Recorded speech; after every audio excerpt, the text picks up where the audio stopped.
دعا کے دوران یہ دو غلطیاں کبھی نہ کرنا، ورنہ نہ تو کوئی دعا قبول ہوگی اور نہ ہی کوئی وظیفہ قبول ہوگا۔ محترم ناظرین، آج کی اس ویڈیو میں ہم بات کرنے والے ہیں دعا مانگتے وقت یہ دو غلطیاں کبھی نہ کرنا، ورنہ کوئی دعا قبول نہیں ہوگی۔ تو وہ دو غلطیاں کون کون سی ہیں جن کے کرنے کی وجہ سے دعا قبول نہیں ہوتی، وہ آگے ہم آپ کو اس ویڈیو میں بتائیں گے۔ اور اس کے ساتھ ساتھ ہم آپ کو یہ بھی بتائیں گے کہ حضرت علی رضی اللہ تعالیٰ عنہ نے فرمایا 3 وقت ایسے ہیں جن میں مانگی گئی دعا اللہ کبھی رد نہیں کرتا، یعنی جو بندہ ان 3 وقتوں میں اپنی حاجت رب کے سامنے رکھتا ہے اور اپنی ضروریات کا سامان اللہ پاک سے مانگتا ہے تو اللہ پاک ان 3 وقتوں میں اس کے ذریعے مانگی گئی ہر دعا کو قبول فرماتا ہے۔ تو وہ 3 وقت کون سے ہیں جن میں دعا قبول ہوتی ہے، یہ بھی ہم آپ کو آج کی اس ویڈیو میں بتائیں گے۔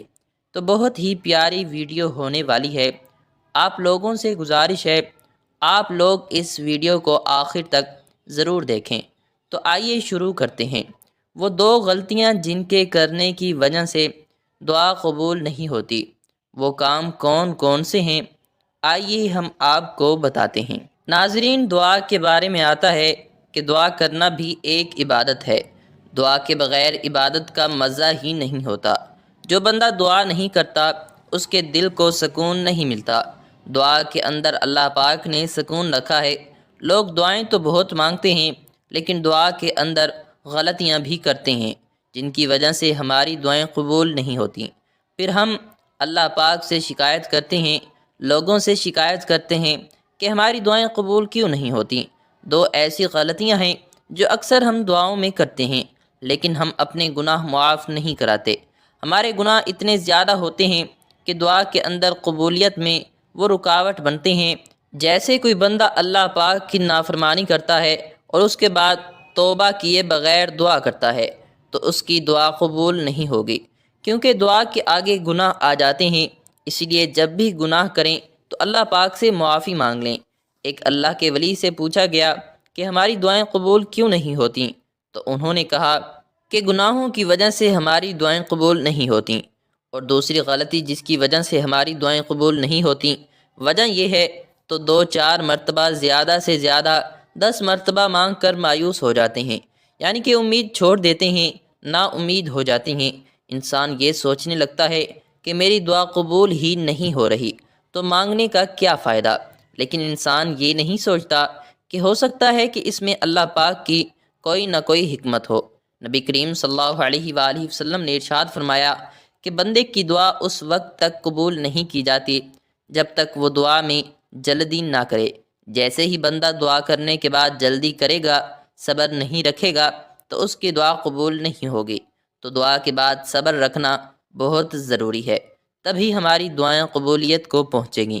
اب ہم آپ کو بتاتے ہیں 3 ایسے وقت کے بارے میں جن کے بارے میں حضرت علی رضی اللہ تعالی عنہ نے فرمایا جو بندہ ان 3 وقتوں میں اپنی حاجت اللہ رب العزت کے سامنے رکھتا ہے اور اپنی ضروریات کا سامان اللہ پاک سے مانگتا ہے، چاہے وہ اولاد ہی کیوں نہ مانگے یا مال و دولت ہی کیوں نہ مانگے، اللہ پاک اس کو یہ 3 وقتوں میں جو وہ مانگتا ہے تو اللہ پاک اس کو ضرور عطا فرماتا ہے۔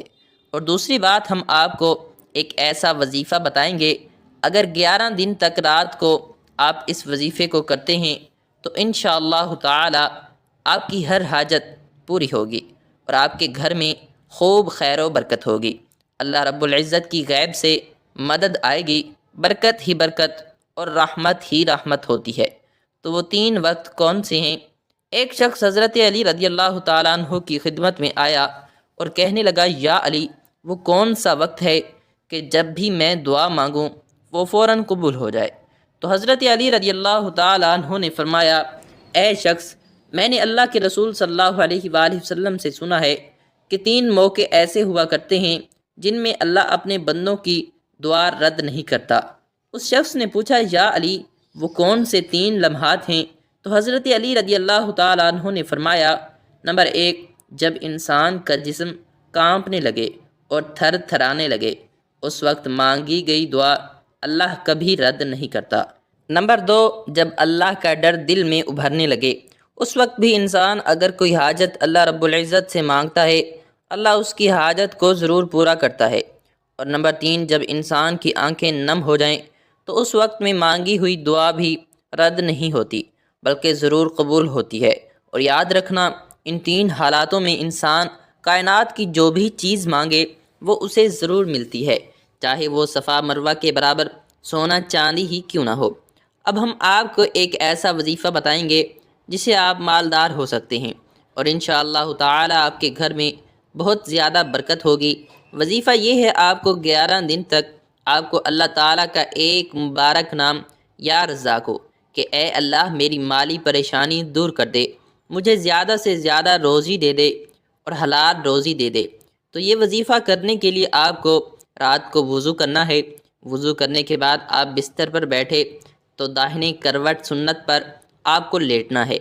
پھر لیٹنے کے بعد آپ کو اپنی حاجت دل میں رکھ کر یا رزاقو یا رزاقو یا رزاقو 101 مرتبہ 11 دن تک پڑھنا ہے، اور ہر رات اسی طریقے سے وضو کر کے ہی پڑھنا ہے۔ انشاءاللہ تعالی کچھ ہی دنوں کے اندر آپ کی ہر حاجت پوری ہوگی اور اللہ کی مدد غیب سے آپ کے گھر میں آئے گی۔ اللہ کی رحمت اور برکت آپ کے گھر میں برسنے لگے گی انشاءاللہ۔ اب ہم آپ کو بتاتے ہیں کہ پیارے نبی حضور پاک صلی اللہ علیہ وآلہ وسلم نے ارشاد فرمایا، 4 چیزیں چہرے کی رونق ختم کر دیتی ہیں۔ نبی کریم صلی اللہ علیہ وآلہ وسلم نے فرمایا، جس انسان کی زندگی میں یہ 4 چیزیں آئیں گی تو اس کے چہرے کی رونق چلی جاتی ہے۔ تو پیارے رسول صلی اللہ علیہ وآلہ وسلم نے 4 چیزوں کے بارے میں بتایا ہے، وہ ہم آپ کو بتائیں گے۔ اس کا چہرہ بے رونق ہو جاتا ہے، اس کی زندگی سے خوشیاں جاتی رہتی ہیں۔ تو جیسا کہ آج کل کے دور میں چل رہا ہے کہ ہر انسان اپنے چہرے کی خوبصورتی کو بڑھانا چاہتا ہے اور بے سکونی سے نجات پانا چاہتا ہے، کیونکہ وہ باتیں آپ کو بتائی جائیں کہ جن سے اگر آپ پرہیز کر لیں تو آپ کا چہرہ بھی رونق دار ہو جائے گا، یعنی آپ کے چہرے پر رونق آ جائے گی، خوبصورتی آ جائے گی، نور آ جائے گا اور آپ کو خوشیاں ہی خوشیاں ملنی شروع ہو جائیں گی۔ پیارے نبی حضور پاک صلی اللہ علیہ وآلہ وسلم نے ارشاد فرمایا، زنا کرنے سے چہرے کی رونق ختم ہو جاتی ہے۔ عزت نہیں کرنا، یعنی جو انسان عزت نہیں کرتا اس کی خوشیاں جاتی رہتی ہیں۔ اس کا عزت کرنا بھی کسی بھی معاملے میں ہو، یا پھر روزی کے معاملے میں ہو، یا کسی معاملے میں جو شخص عزت نہیں کرتا اس کی خوشیاں ختم ہو جاتی ہیں۔ اور فضول کسی بات پر بحث بنائے رکھنا اور کسی غلط کام کو بغیر کسی خوف کے ساتھ کرنا، یہ بھی خوشیوں کو ختم کر دیتا ہے اور چہرے کی رونق بھی ختم ہو جاتی ہے۔ اکثر لوگ جب کسی کام کو کرتے ہیں تو ان کے دل میں کسی طرح کا خوف نہیں ہوتا۔ ان کے لیے فرمایا گیا ہے کہ جو کوئی ان 4 چیزوں سے پرہیز کر لے اس کی خوشیاں بھی برقرار رہیں گی اور اس کے چہرے پر رونق بھی بنی رہے گی۔ لہٰذا آپ بھی چاہتے ہیں کہ آپ کی خوشیاں برقرار رہیں اور چہرے کی رونق بنی رہے، وفاداری قائم رہے، کسی کے ساتھ بھی جھوٹ نہ بولیں، زندگی میں کبھی بھی کسی سے زنا نہ کریں اور حرام کام نہ کریں۔ اگر ایسا ہوا تو آپ کے چہرے کی رونق جاتی رہے گی اور خوشیاں بھی جاتی رہیں گی۔ اس کے ساتھ ساتھ ہم آپ کو ایک چھوٹا سا عمل بتانے جا رہے ہیں۔ جن لوگوں کے چہرے کی رونق ختم ہو چکی ہے، چہرے پر داغ دھبے آ چکے ہیں اور دیکھنے والوں کو ان کا چہرہ عجیب سا محسوس ہوتا ہے، تو اس کے لیے آپ کو آج ایک عمل بھی بتا رہے ہیں۔ یعنی آپ کو کیا کرنا ہے، آپ کو ایک گلاس میں پانی لے لینا ہے اور اس میں 7 مرتبہ سورہ فاتحہ یعنی الحمد شریف پڑھنی ہے۔ 7 مرتبہ سورہ فاتحہ پڑھنے کے بعد آپ کو اس پانی پر پھونک مار دینی ہے اور اس پانی کو پی لینا ہے۔ انشاءاللہ آپ کے چہرے پر رونق ہی رونق آ جائے گی اور خوشیاں بھی آ جائیں گی۔ یہ عمل آپ کو پاک اور صاف حالت میں ہی کرنا ہے، یعنی جو مرد اور عورت یہ عمل کرنا چاہتے ہیں تو پہلے پاک صاف باوضو ہو جائیں، اس کے بعد ہی یہ عمل کریں۔ انشاءاللہ تبارک و تعالی چہرے کی رونق چمکدار بنی رہے گی۔ حضرت علی رضی اللہ تعالیٰ عنہ نے فرمایا، جب تمہارے جسم میں یہ ایک نشانی دکھنے لگے تو سمجھ لو کوئی آپ کے لیے دعا کر رہا ہے۔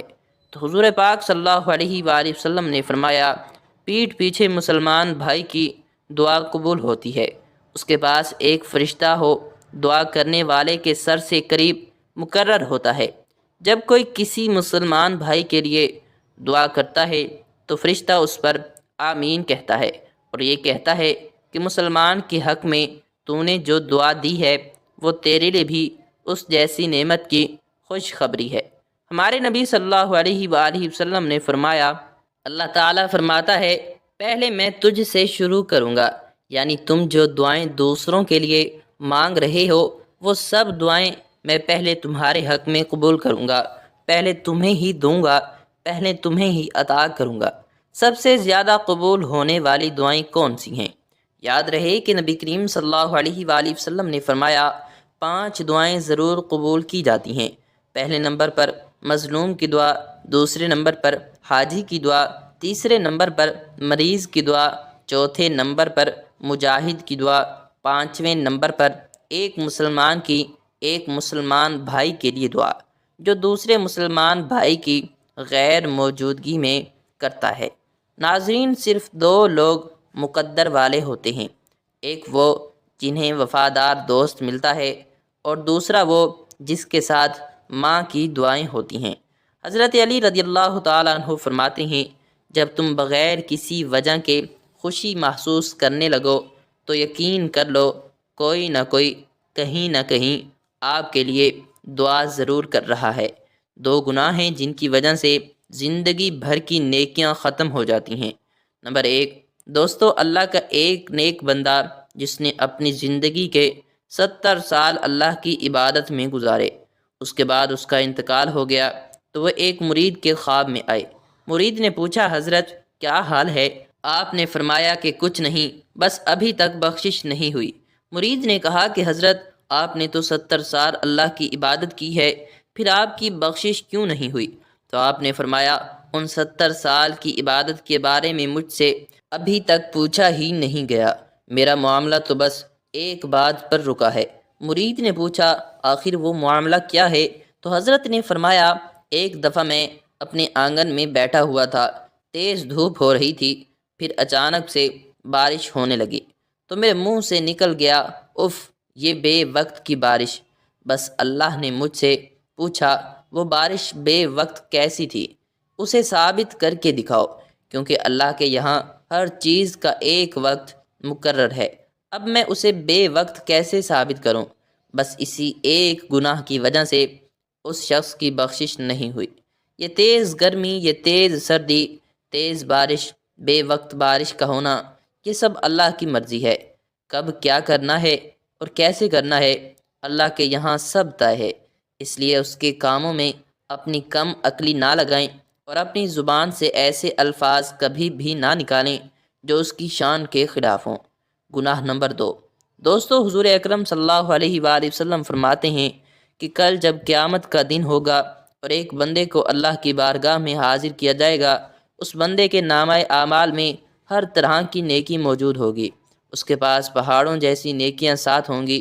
ان نیکیوں کو دیکھ کر اہل معاشر بھی حیران ہوں گے، یعنی کہ اس کے پاس اتنی ساری نیکیاں ہوں گی۔ اس کے بعد اس بندے کی تمام نیکیوں کو میزان یعنی ترازو میں رکھا جائے گا، اس کی نیکیوں کا پلڑا بھاری ہو جائے گا، اس کے گناہوں کا پلڑا ہلکا ہو جائے گا۔ وہ بندہ یقین کرے گا کہ اب تو میں جنت میں جانے والا ہوں۔ اب اس کے بعد اس کے گناہ والے پلڑے میں کاغذ کا ایک چھوٹا سا ٹکڑا ڈالا جائے گا تو اس کے گناہوں کا پلڑا بھاری ہو جائے گا، یعنی اس ایک کاغذ کے ٹکڑے کی وجہ سے تمام عمر کی نیکیاں ہلکی ہو جائیں گی۔ اس کے بعد اللہ کی طرف سے فرشتوں کو حکم ہوگا کہ اس کو پکڑو اور اسے گھسیٹ کر جہنم میں ڈال دو۔ وہ بندہ حیران ہو جائے گا اور سوچنے لگے گا، میں نے تو عمر بھر اللہ کی عبادت کی، آخر مجھ سے ایسا کون سا گناہ ہو گیا جو اس کاغذ کے ٹکڑے میں ہے، جس کی وجہ سے میرے گناہوں کا پلڑا بھاری ہو گیا ہے۔ جب فرشتے اس بندے کو گھسیٹتے ہوئے جہنم کی طرف لے جا رہے ہوں گے تو وہ بندہ کہے گا کہ میں جہنم میں تو جا رہا ہوں، لیکن مجھے یہ تو بتایا جائے کہ آخر اس کاغذ کے ٹکڑے میں ایسا کون سا گناہ لکھا ہوا ہے جس نے میری عمر بھر کی نیکیوں کو ختم کر دیا۔ تو پھر اللہ فرمائے گا کہ اے میرے بندے، تو نے ایک مرتبہ اپنی والدہ سے چلا کر بات کی تھی۔ صرف ایک بار چلا کر بات کرنے کا گناہ اس کاغذ کے ٹکڑے میں لکھا ہوا ہے، جس کی وجہ سے تیری تمام نیکیاں ہلکی ہو گئی ہیں۔ اللہ اکبر! ذرا سوچو، ماں باپ سے صرف ایک بار چلا کر بات کرنے کا گناہ اتنا بڑا ہے، تو پھر جو لوگ اپنے ماں باپ کو اہمیت ہی نہیں دیتے، ایسے لوگوں کے ساتھ کیا ہونے والا ہے، اللہ بہتر جانتا ہے۔ اسی لیے اگر آپ کامیاب ہونا چاہتے ہیں تو اپنے ماں باپ کی خدمت کریں اور ان کو ہمیشہ خوش رکھیں۔ دعا ہے کہ اللہ تعالی ہم سب کو اپنے ماں باپ کی خدمت کرنے کی توفیق عطا فرمائے اور ان کا ادب کرنے کی، احترام کرنے کی توفیق عطا فرمائے، اور ہمیں 5 وقت نماز باجماعت ادا کرنے کی توفیق عطا فرمائے۔ آمین ثم آمین۔ ناظرین، کمنٹ باکس میں اللہ تعالیٰ کے 99 ناموں میں سے ایک نام ضرور ٹائپ کریں۔ شکریہ۔ اللہ تعالیٰ ہم سب کا حامی و ناصر ہو۔ ویڈیو اچھی لگی ہو تو لائک اور چینل کو ضرور سبسکرائب کر دیں۔ ملتے ہیں اگلی ویڈیو میں، تب تک کے لیے اپنا بہت سارا خیال رکھیں اور ہمیں اپنی نیک دعاؤں میں یاد رکھیں۔ السلام علیکم ورحمۃ اللہ